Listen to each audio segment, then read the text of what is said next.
یو عالم وکنا شیخ الحدیث یو لرزه کې شیخ الحدیث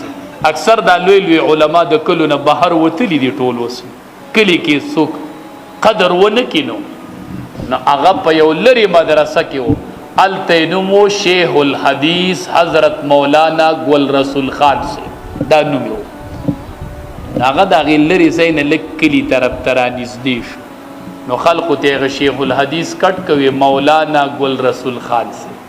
چې لک خرا نږدې شو هغه مولانا یې ته کټ ک وی گل رسول خان سے چې خرا نږدې شو هغه گل ته کټ کوي رسول خان سے یو ورځ هغه خپل محلې ته راغلی اجرې ته او پکټ کې ودو یو مشر وروته بل ته وی هلکه دا رسولې نه دی راغلی ولې نو په بار شیخ الحدیث حضرت مولانا گل رسول خان سے بو چې کلی تراغې نو رسولې تی نه جوړ شو نو د کلی علما خپای کنه ښا د دینه به رسولې نه جوړوي کنه دا زمونږ سره یو شان علما دي همون یو مدرسو کې علم کړي دي یو نظریه او یو عقیدم ده خیر ملما تاسو خلق خوشحاليږي د ملما سره برکات یې په خپل زیدا خبره ده تاسو زمونږ کرامو کې مونږ ته خوشاله شي خود کلی د علاقه د علما سره ډیره مینه کوي او ځان سره یو خبره زمانن یاد کړي ا خبره دا یاد کړي چې د علما سره به اسبي سمینه کو اسبي سا بے وجه اس وجب نه بس دی سینو کې دند قرآن دی سینو کې دند علم د قرآن دی سینو کې دند احادیث پراته دی سینی له الله علم ور کړی دی او دا مینه به یو ورځ پیدا درکې ان شاء الله یو ورځ بچرته گیر شي دلته غو تاسو نه گیریږئ دلته غو تاسو سره مال ډیر دی مونږ گیریږو ولکه یو ځای براشي تاسو به گیر شي بیا به مال ته علما او ته ضرورت راشي دا درته حقیقت وام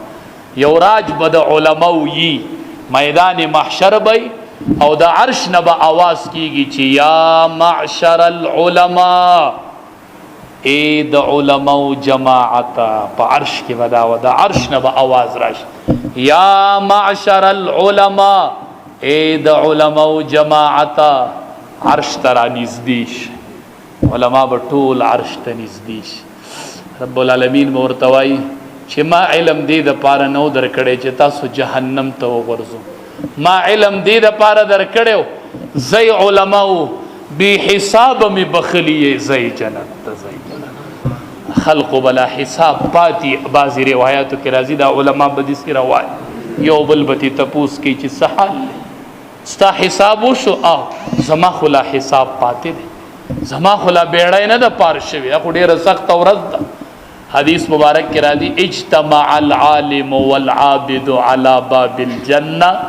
د جنت دروازه به یو به عالم راشي یو غیر عالم چرتل ته په مخ راشي ان شاء الله مون خوایو خدایا دی زمونږ نه مخ کې جنت ته بوزه خدای زمونږ نه مخ ته جنت ته